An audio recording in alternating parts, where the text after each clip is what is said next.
Ladies and gentlemen, we live in a world where the loudest voices often tell you that you can't have it all, that success in one area of life must mean sacrifice in another, that chasing greatness automatically condemns you to losing balance, family, health, or peace of mind. But I stand here before you to tell you something that science, experience, and human history all point toward with startling clarity. You can have it all if you just try, if you commit to the work, and if you stop letting mediocrity dictate the borders of your existence. Now, before we dive into lofty promises, let's be honest. The phrase, "you can have it all," has been cheapened by motivational posters and hollow cliches. People imagine it means effortless abundance, an Instagram perfect life, where every box is checked without strain. That's not what I'm saying. Having it all doesn't mean avoiding difficulty. It doesn't mean the absence of struggle. It means you take ownership of your life in such a way that you no longer live with false trade-offs. You stop living as if happiness and success must fight each other, as if health and wealth are enemies, as if love and ambition can't share the same home. Science tells us otherwise. Real life tells us otherwise. The problem isn't possibility, it's effort. Think about the human brain. Neuroscience has shown us that the brain is plastic. It rewires itself in response to effort, stress, and learning. Every time you push beyond comfort, neurons fire together and form stronger connections. That's not motivational talk, that's biology. Your brain literally builds itself around the challenges you pursue. People say they don't have time, they don't have talent, they don't have the right background, but the truth is, the brain was designed to adapt, to stretch, to make you capable of things you once thought impossible. If you're not trying, you're not rewiring. And if you're not rewiring, you're living far below what you're capable of. I once worked with a man in his late 40s who came to me after nearly 2 decades of telling himself his career was just enough.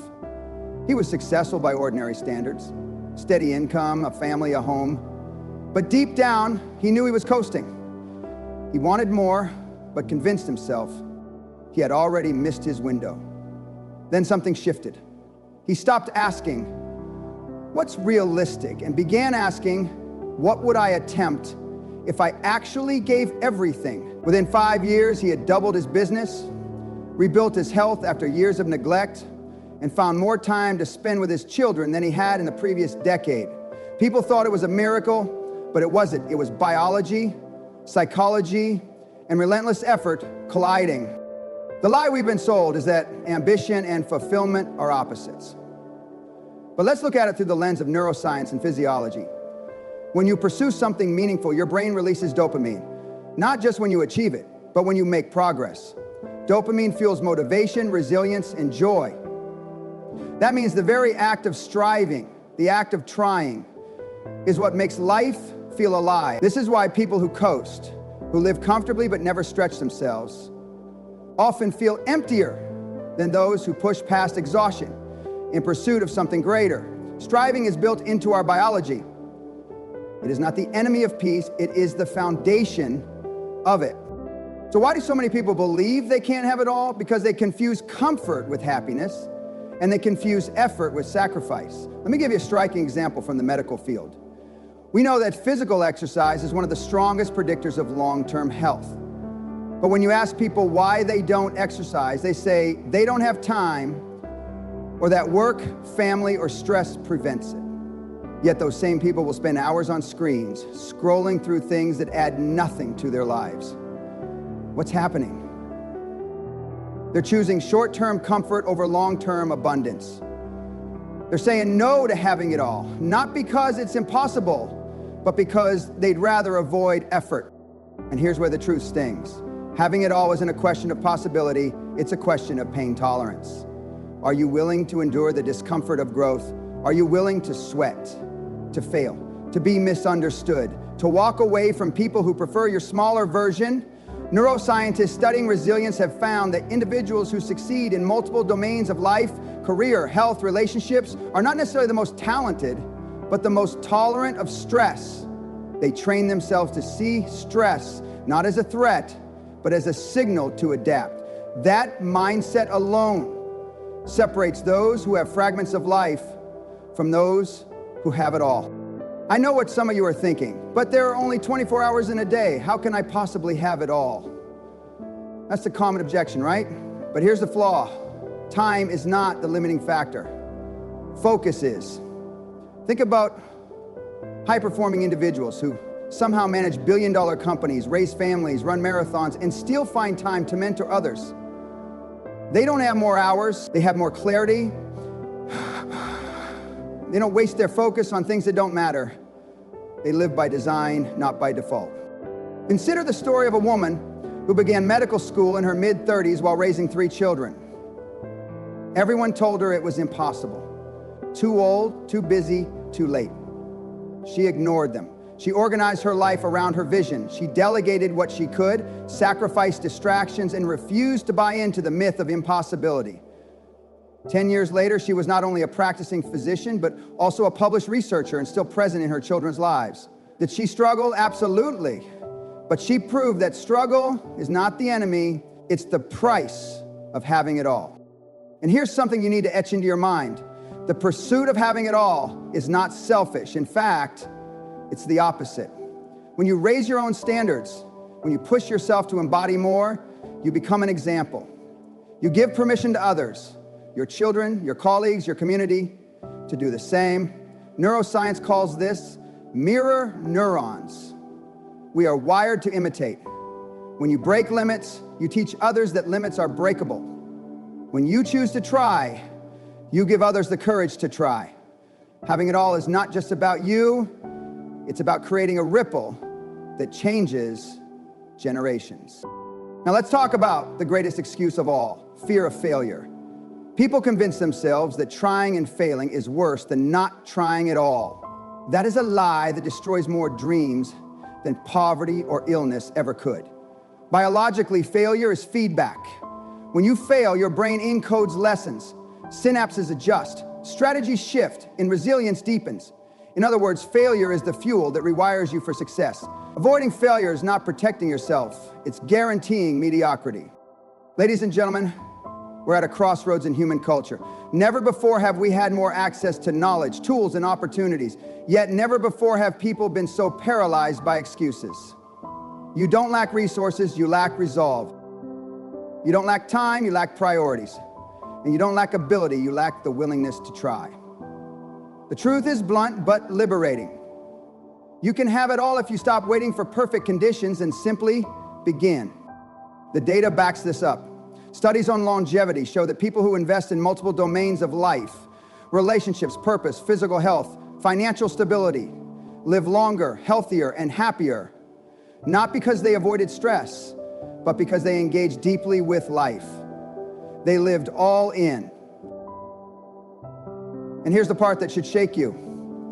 It didn't matter where they started, whether they were born into privilege or poverty, whether they began young or old. The key determinant was effort sustained over time. Trying. That was it. So if you feel stuck, if you feel that your life is fragmented, let this message sink in. You are not broken, you are not late, you are not excluded from the possibility of having it all. You are simply underestimating what happens when you truly try. The moment you begin, really begin, your brain, your body, your circumstances start to reorganize around your effort. The universe bends to those who refuse to stop pushing. And perhaps the most powerful truth is this: you don't need to sacrifice love for ambition, or health for wealth, or peace for progress. That is a false dichotomy sold by people who quit too soon. You can love fiercely, build boldly, live healthily, and expand constantly. You can do it because your biology, your psychology, your history all prove that humans were designed not for mediocrity, but for mastery. But mastery only belongs to those who dare to try. Let's dig even deeper, because what I'm telling you is not just philosophy, it's grounded in hard science and human reality. Consider neurochemistry. Every time you set a goal and work toward it, your brain releases a cocktail of neurotransmitters, dopamine, norepinephrine, endorphins, that not only improve your mood, but enhance focus, memory, and resilience. The very act of striving primes your nervous system for higher performance. That means when you stop trying, when you live passively, you literally shut down those biological engines, Your brain becomes sluggish, your body fatigues, your spirit weakens. Trying is not just a mental choice, it's a biological necessity if you want to thrive. Now, don't misunderstand me. Trying doesn't mean recklessly chasing every shiny object. It means choosing deliberately, committing deeply, and acting consistently. It means saying, I refuse to let fear dictate my future. I've seen people with no advantages, no pedigree, no network, no wealth, rise to staggering heights simply because they tried harder, longer, and with more persistence than anyone around them. They didn't stop at one attempt or one rejection. They understood that trying is not something you do once, it's something you live. So let me share a story that still shakes me. A young man from a rural town with no access to higher education, no connections, no family wealth, decided he wanted to become a neurosurgeon.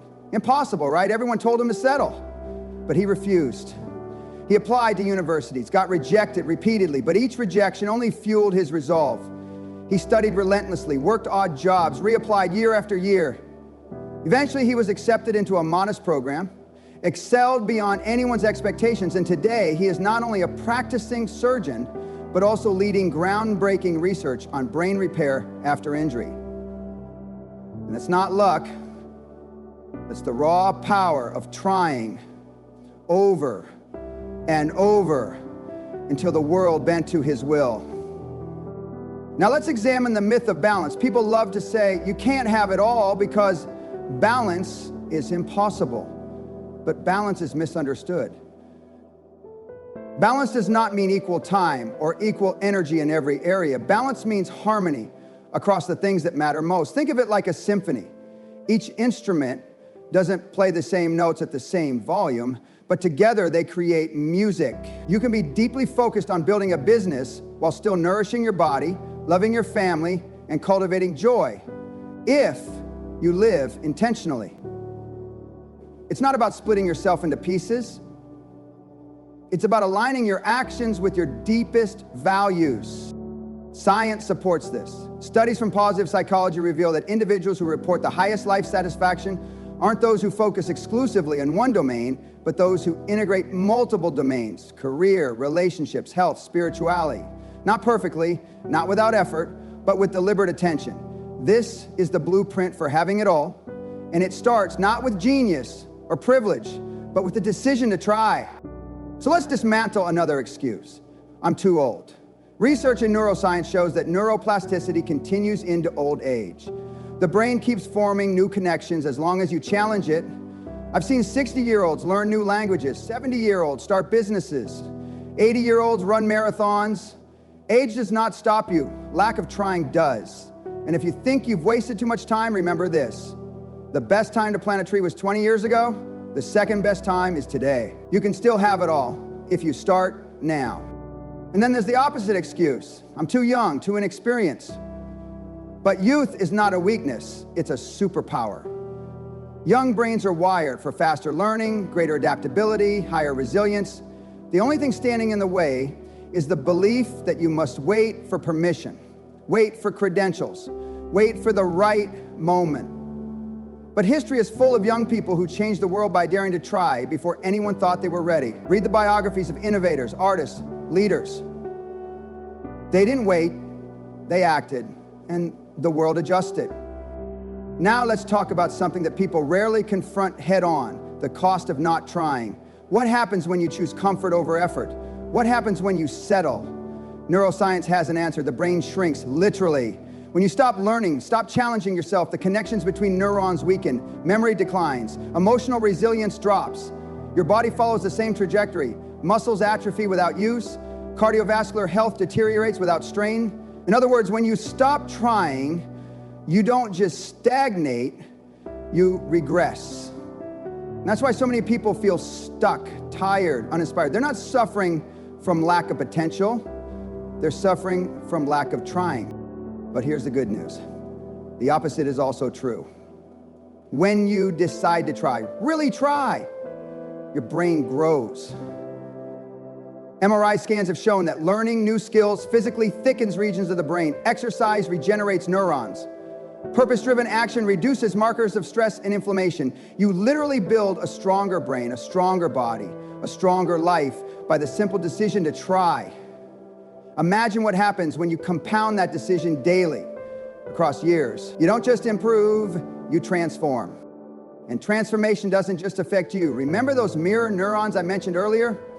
Your effort changes your environment. Children raised in homes where parents model resilience, ambition, and love grow up more likely to embody the same. Teams led by leaders who push boundaries and care deeply outperform those led by people who play small. Communities thrive when individuals dare to try. This is why your pursuit of having it all matters. It's not just about your personal gain, it's about the collective future you're shaping. So what does having it all look like in practice? It looks like a business leader who scales a company without sacrificing integrity. It looks like a mother who builds a career while raising children who feel deeply loved. It looks like an artist who refuses to starve creatively while also building financial security. It looks like a human being who decides that their life will not be divided into fragments of compromise, but expanded into wholeness. But here's the catch. Having it all requires a brutal honesty with yourself. You must ask, what do I truly want? Not what society told you to want, not what your parents expected, not what your peers are chasing, but what burns inside you. Because trying without clarity is wasted motion. The brain thrives on specificity. When you define the life you want, your brain engages its reticular activating system, a network that filters reality to highlight opportunities aligned with your goals. Thinly, you notice connections, ideas, people that were invisible before. Clarity makes trying effective. Let me paint a picture. Imagine waking up tomorrow with absolute clarity about what you want your life to be. You know, the health you want, the relationships you desire, the work that fulfills you, and then imagine committing, not casually, but ferociously, to trying every day to build that life. Within a year, your brain will be rewired, your habits reshaped, your environment restructured. Within 5 years, you will look back and barely recognize the person you were. In 10 years, you will have a life that others call impossible because they never tried. And the best part, you don't have to wait for tomorrow. You can start now. The next time you hear that voice inside telling you it's too late, too hard, too much, remember this. Those are not facts. They're excuses. The science doesn't support them. History doesn't support them. Your biology doesn't support them. The only thing standing between you and having it all is the choice to try. So, ladies and gentlemen, if you remember nothing else from this talk, remember this. The life you dream of is not reserved for the lucky few. It's available to anyone willing to put their heart, mind, and body into motion. You can have it all. Yes, all. If you just try.